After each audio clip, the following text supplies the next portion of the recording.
ओम नमो भगवते वासुदेवाय।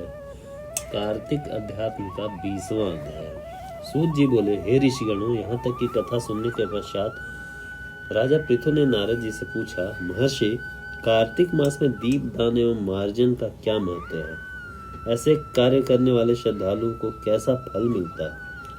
यह प्रश्न सुनकर नारद जी बोले, हे राजन, एक बार परम पिता ब्रह्मा जी से मैंने यही सवाल पूछा था। उन्होंने जो कुछ मुझे बताया था वह आपके सामने प्रस्तुत करता हूँ। हे राजन, प्राचीन काल की बात है। चंद्रवंश में जयध्वज नाम का एक राजा राज्य करता था। वह बड़ा ही प्रभु भक्त था।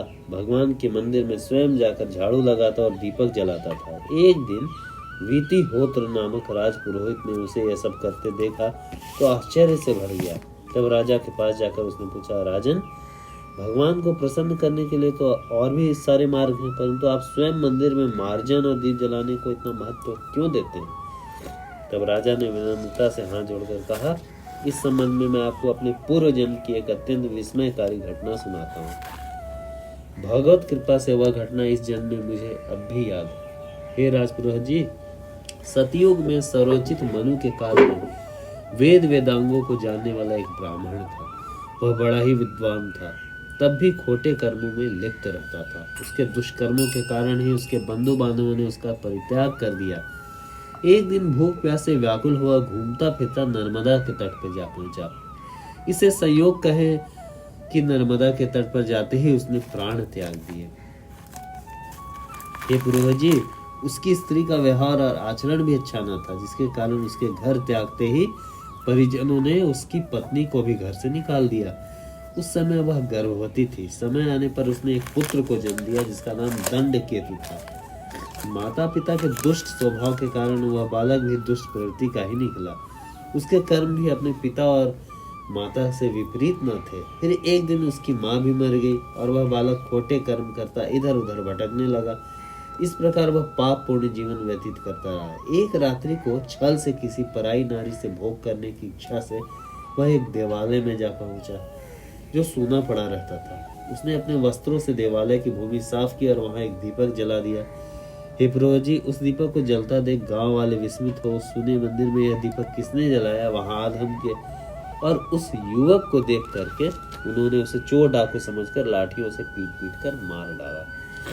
प्राण निकलने पर भगवान श्री हरि विष्णु के दूत वहां आए और उसे दिव्य रथ में बैठाकर बैकुंठ ले गए। हे महाराज, आप अचरज करेंगे कि ऐसे दुष्कर्मों और कामी पुरुष किस कारण से बैकुंठ का अधिकारी बना, तो सुने। जब उसने मंदिर का मार्जन और दीप दान किया, वह कार्तिक का महीना था, जिसमें सिर्फ एक बार ऐसा कर्म करने से वह बैकुंठ का अधिकारी बन गया। हे महाराज, जब कार्तिक माह में एक दिन में एक बार ऐसा करने पर ऐसा सुफल मिला, तो पूरे माह ऐसा करने वाले को कितना पुण्य मिलेगा, इसकी कल्पना आप कर सकते हैं। और इसका वर्णन तो हजारों मुख वाले शेषनाग और स्वयं ब्रह्मा भी नहीं कर सकते। अपने उस पुण्य कार्य के फल स्वरूप उसने कई कल्पों तक स्वर्ग का सुख भोगा और उसके बाद चंद्रवंश में जयध्वज बनकर जन्म लिया और पृथ्वी पर भी राज सुख भोग रहा है। हे पुरोहित जी, इसी कारण कार्तिक माह में मंदिर का मार्जन और दीपदान भगवान श्री हरि विष्णु के निमित्त करता हूँ। हे राजा पृथु, नारद जी बोले, यह तो था स्वयं दीप दान करने का महत्व। अब दूसरे के दीप जलाने का महत्व सुनो। मनुवंश के प्रतापी राजा रैवत के पुत्र भद्रबुद्धि का एक पुत्र था जिसका नाम सुदर्शन था। अपने नाम की भांति सुदर्शन अत्यंत सुंदर और पराक्रमी था। राजा भद्रबुद्धि की राजधानी महेंद्र पर्वत पर थी। एक बार सुदर्शन शिकार खेलने के लिए अपने साथियों के साथ वन गया। घूमते घूमते अचानक उसकी दृष्टि एक नदी के उस पार पड़ी जहां उसने एक अत्यंत सुंदर कन्या को देखा। उसने अपने साथियों को वहीं छोड़ा और घोड़े पर सवार होकर नदी पार कर दूसरे तट पर जा पहुंचा। हे राजन, वह कन्या अत्यंत रूपवती थी। राजकुमार सुदर्शन उसे देखते ही उस पर मोहित हो गया।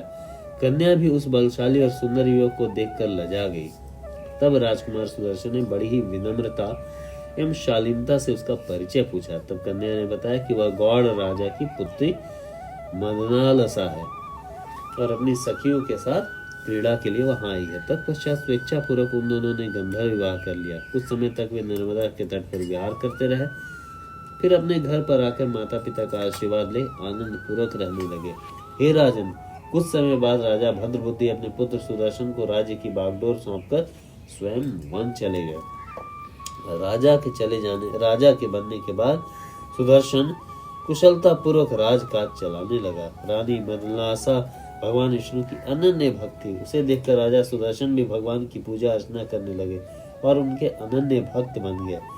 बाद में रानी मदनालसा की प्रेरणा से राजा सुदर्शन ने भगवान का एक स्वर्ण मंदिर भी बनवाया। वे दोनों ही उस मंदिर में भगवान का पूजन एवं कार्तिक मास में दीपदान आदि किया करते थे।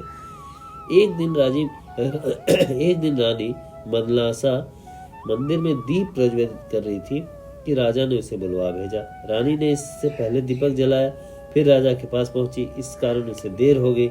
इस पर राजा सुदर्शन अप्रसन्न हो गया और उसने कहा, तुम कहती हो कि पति ही स्त्री का देवता होता है, फिर दीपदान में इतना समय लगाकर तुमने मेरी आज्ञा न मानकर मेरा अनादर क्यों किया? यदि देरी का कोई दूसरा कारण है तो वो बताओ। तब सती साध्वी मदलासा ने बड़े ही स्नेह पूर्वक कहा, महाराज, मैं आपको दीपदान का महत्व बताती हूँ, आप ध्यान पूर्वक सुने। यह घटना मेरे पिछले जन्म की है, जो ईश्वर की कृपा से इस जन्म में मुझे याद है। हे स्वामी, पिछले जन्म में मैं एक चूहिया थी और गोदावरी नदी के तट पर मंदिर में रहती थी। एक दिन कार्तिक मास में किसी ने मंदिर में भगवान के निमित्त एक दीपक जलाया, जिसकी बत्ती छोटी थी। इस कारण वह दीपक बुझने को हो रहा था। मैंने घी खाने के लोभ में उस बत्ती को मुंह में पकड़कर ऊपर उठाया। ऐसा करने से दीपक की लौ तेज हो गई, मगर मेरा मुंह झुलस गया। मुंह जलने की पीड़ा से मैं छटपटाने लगी और उसी छटपटाहट में मेरी मृत्यु हो गई। क्योंकि रात के समय भगवान के मंदिर में दीपक प्रज्वलित करने के समय मेरी मृत्यु हुई थी, इस कारण भगवान विष्णु के दूत मुझे बैकुंठ ले गए। उसके बाद मेरा जन्म मदलासा के रूप में हुआ। हे स्वामी, यह रूप राशि आप जैसे योग्य पति मुझे दीपक की लौ ऊंचा करने मात्र के फल स्वरूप मिला है। जब इतना सा करने का इतना फल मिलता है तो जरा सोचिए कि यदि कोई श्रद्धा पूर्वक भगवान को दीप दान करे तो उसका क्या महत्व होगा, उसकी महिमा का क्या कहना। हे राजा पृथु, मदलासा के मुख से यह सब सुनकर राजा सुदर्शन का क्रोध शांत हो गया। तत्पश्चात आजीवन उसने कार्तिक माह के व्रत किए एवं दीप दान किए और अंत में बैकुंठ को गया। इस प्रकार कार्तिक महात्म का 20वां अध्याय समाप्त हुआ। ओम नमो भगवते वासुदेवाय।